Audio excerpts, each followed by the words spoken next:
Hariiroo tuuta lakkoofsota hundaa, tuuta lakkoofsota intiijarii fi tuuta lakkoofsota raashinaalii. Tuuta lakkoofsota hundaa kan jennu zeeroodhaa kan jalqabanidha. 0, 1, 2, 3 jedhee hanga dhuma hin qabneetti itti fufaa jechuudha. Lakkoofsota hundaa warri jedhaman kun zeeroorraa jalqabu. All numbers W tiin bakka bu'eera. W jechuun isaa all numbers jechuudha. Kanaafiyyuu tuutni lakkoofsota hundaa zeerootii kaasee itti fufaa jechuudha. Tuuta lakkoofsota intiijarii kan jennu immoo negatiiviis poozitiiviis hin dabalataa jechuudha. Intiijariidha jedhama taanaan negatiiviis poozitiiviis hin dabalata. Kana jechuun negatiiva 3, negatiiva 2, negatiiva 1, negatiiva 0, 1, 2, 3, 4 jedhee itti fufa. Karaa negatiivaa kanas hanga dhuma hin qabneetti itti fufa. Karaa poozitiivaas itti fufa jechuudha. Kanaafiyyuu tuutni lakkoofsota intiijarii negatiivaas poozitiivaas hin dabalataa, zeeroonis keessa jira jechuudha. Tuuta lakkoofsota raashinaalii.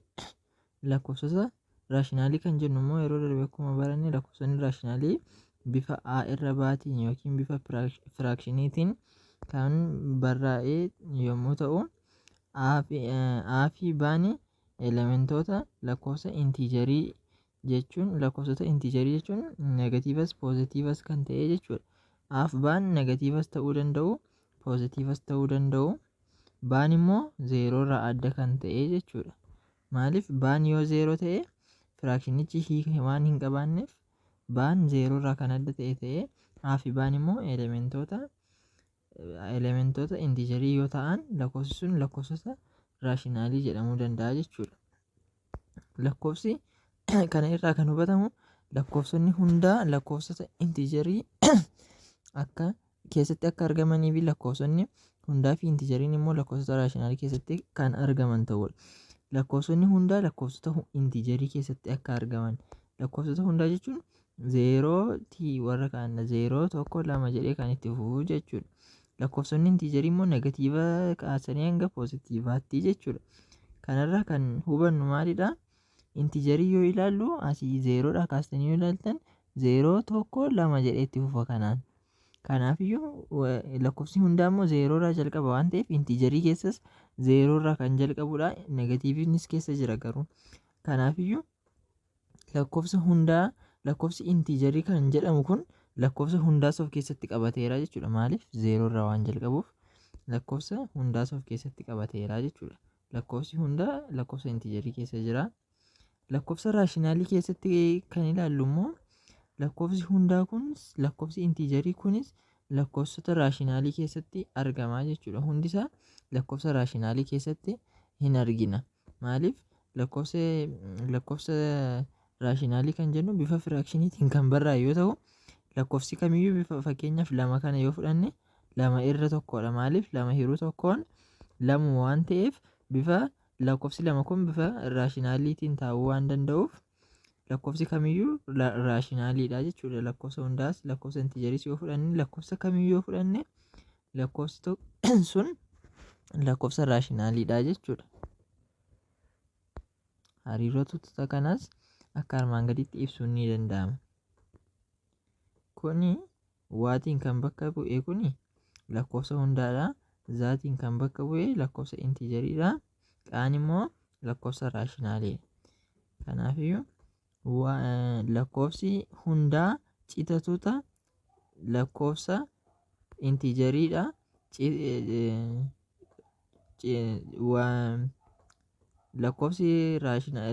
Lakkoofsi intiijarii fi lakkoofsi hundaa immoo cita tuuta raashinaaliidha jechuudha. Yookiin immoo cita tuutaadha. Kunis akka kanatti cita tuutaatiin ibsuu dandeenya jechuudha. Maaliif lakkoofsi raashinaalii intiijarii keessa waan jiruuf, lakkoofsi intiijarii immoo raashinaalii keessa waan jiruuf lakkoofsi intiijarii fi lakkoofsi hundaa raashinaalii keessa jiru jechuudha. Akka kanatti ibsuu dandeenya. Garuu jedhee lakkoofsi raashinaalii lakkoofsa intiijarii keessa hin jiru. Lakkoofsi intiijarii immoo lakkoofsa hundaa keessa hin jiru jechuudha. Yookiin akka kanattis ibsuu dandeenya.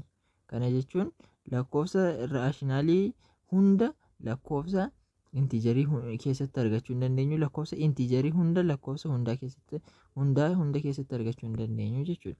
Kana jechuun lakkoofsa raashinaalii yoo fudhanne fakkeenyaaf 1/2 yoo fudhanne 1/2 raashinaaliidha. Garuu intiijarii keessa hin jiru. Intiijariin negatiiva 5 kaasuu danda'a. Negatiiva hanga dhumaa hin qabneettidha. Poozitiivas hanga dhumaa hin qabneettidha. Garuu intiijarii keessatti firaakshinii hin arginu. Kanaafiyyuu kan raashinaalii keessatti argannu hundumaa intiijarii keessatti argachuu hin dandeenyu jechuudha. Kan intiijarii keessatti argannu hundumaa immoo lakkoofsa hundaa keessatti argachuu hin dandeenyu jechuudha. Maaliif yoo jenne fakkeenyaaf negatiiva 3 yoo fudhanne negatiivni 3 intiijariidha. Garuu lakkoofsa hundaa keessa negatiivni 3 hin jiru. Lakkoofsi hundaa 0dha waan jalqabuuf. Kanaafiyyuu akka kanatti ilaaluu dandeessu. Fakkeenya 6 irratti 5 miseensa tuuta waadha yookiin waan kun lakkoofsa hundaa bakka bu'a. 5 miseensa tuuta lakkoofsa hundaadha. 5 miseensa lakkoofsa intiijariidha. 5 miseensa tuuta lakkoofsa raashinaaliidha jechuudha. 5 kana yoo ilaallu lakkoofsi hundaa 0 jalqaba hanga 1 2 3 jedhee itti fufa hanga 5 keessa jira waan ta'eef lakkoofsa hundaa keessas jira, sirriidha. Lakkoofsa intiijarii keessa yoo ilaallu immoo negatiivaa ka'a hanga poozitiivaatti hin deema. Poozitiivni 5 lakkoofsa intiijarii keessa jira. Kanaafiyyuu kunis sirriidha. Lakkoofsa raashinaalii kana yoo ilaallu raashinaalii keessas jira jechuudha. Maaliif bifa firaakshiniitiin akka kanatti yoo taa'e 5 irra 1 waan ta'uuf akka kanatti lakkoofsi kamiyyuu raashinaaliidha waan jenneerruuf lakkoofsi kun raashinaaliis intiijariis lakkoofsa hundaas ta'uu danda'a jechuudha. Baarratti negatiivni 5 miti miseensa tuuta lakkoofsa hundaa jedha. Maaliif yoo jennu lakkoofsi hundaa 0 1 2 jedhee itti fufa. Negatiiva irraan jalqabu jechuudha. Negatiiva irraan jalqabu waan ta'eef lakkoofsi negatiivni lakkoofsa hundaa keessa hin jiru jechuudha. Kan itti aanu negatiivni 5 miseensa tuuta lakkoofsa intiijariitii jedha. Maaliif kun maaliif akkas ta'e jennee yoo ilaallu lakkoofsi negatiivni kamiyyuu jechuun bifa firaakshiniitiin kan hin barroofne kamiyyuu amma lakkoofsa 5 kana yoo ilaalle intiijarii keessatti argachuu dandeenya jechuudha.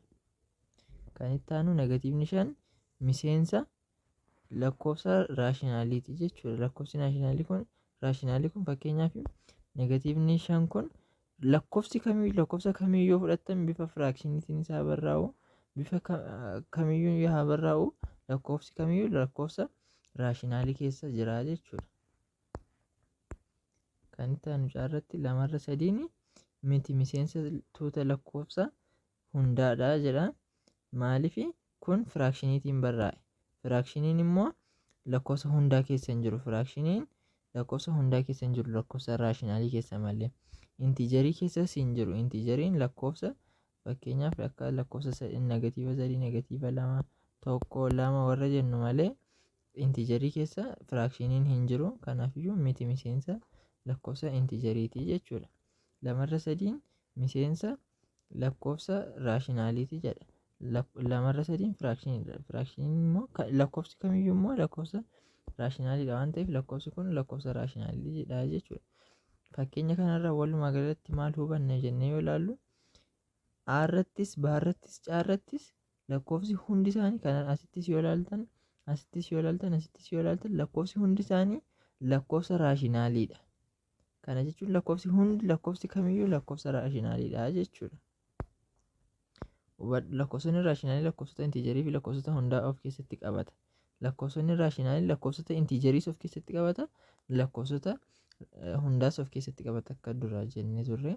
Lakkoofsonni intiijarii lakkoofsota hundaa of keessatti qaba. Lakkoofsonni intiijarii lakkoofsa hundaa of keessatti qaba jechuun lakkoofsonni intiijarii meeqa fakkeenyaaf negatiiva 3 negatiiva 2 negatiiva 1 0 1 2 3 jedhee itti fufa. Kana jechuun lakkoofsi hundaa immoo 0 1 2 3 jedhee itti fufa. Kana keessa yoo ilaalle lakkoofsa intiijarii kana keessa lakkoofsi kun jira, lakkoofsa hundaa wajjin wal fakkaataa jechuudha. Kana jechuun lakkoofsa intiijarii fi lakkoofsa intiijarii keessa lakkoofsi hundaa jiraachuu isaa ibsaa jechuudha kun. Diyaagiraamiin veenii armaan gadii hariiroo isaanii ibsaa. Diyaagiraamii kana yoo ilaallu tuuta lakkoofsota raashinaalii, tuuta lakkoofsota intiijarii, tuuta lakkoofsota hundaa jedha. Tuutni lakkoofsota raashinaalii, tuuta lakkoofsa intiijarii fi tuuta lakkoofsa hundaaf keessatti qabata. Geengoo kana keessatti yookiin veen diyaagiraamii kana keessatti yoo ilaaltanii lakkoofsi kun diimaan kun hunda isaanii of keessatti hammatee jira. Lakkoofsa raashinaaliidha jechuudha inni hammatee jiru kun. Walumaa galatti lakkoofsa intiijariis lakkoofsa hundaas hammatee qabaa jechuudha. Kan itti aanu immoo tuuta lakkoofsota intiijariidha. Tuutni lakkoofsota intiijarii kunis asitti tuuta lakkoofsota intiijarii, tuuta lakkoofsota hundaaf keessatti qabata. Kana yoo ilaallu geengoon kun of keessaatii tuuta lakkoofsa hundaa qabaa jechuudha. Kana jechuun tuutni lakkoofsa intiijarii tuuta lakkoofsa hundaa akka of keessaa qabu nu ibsaa jechuudha. Akka kanatti hubachuu dandeessu. Gilgaala 1-2 gaaffiilee armaan gadiif deebii sirrii ta'e iddoo duwwaa siif kenname irratti barreessii jedha. Irratti lakkoofsi hundaa makoo lakkoofsa intiijariitii jedha. Waa'ee makoo kana kutaa 7 irratti barattaniittu. Waa'ee makoo kutaa 7 irratti barattaniittu. Makoo jedhamti jechuudha. Isheen kun makoo jedhamuudhaan waamamti. Kanaafiyyuu lakkoofsi hundaa makoo lakkoofsa intiijarii jedha. Lakkoofsa hundaa yoo ilaallu lakkoofsi hundaa maalirraa jalqabaa? 0, 1, 2, 3 jedhee itti fufa. Lakkoofsa intiijarii yoo ilaallu immoo meeqarraa jalqabaa? Negatiivii irraa jalqabaa. Fakkeenyaaf negatiiva 3 irraa negatiiva 3, negatiiva 2, negatiiva 1, 0, 1, 2, 3 jedhee itti fufa kuni. Amma asirratti lakkoofsa hundaa makoo lakkoofsa intiijarii jedhe. Kanaafiyyuu kanarratti lakkoofsa kan barbaaddan barreessuu dandeessu jechuudha. Asirratti lakkoofsa firaakshiiniis gochuu dandeessu.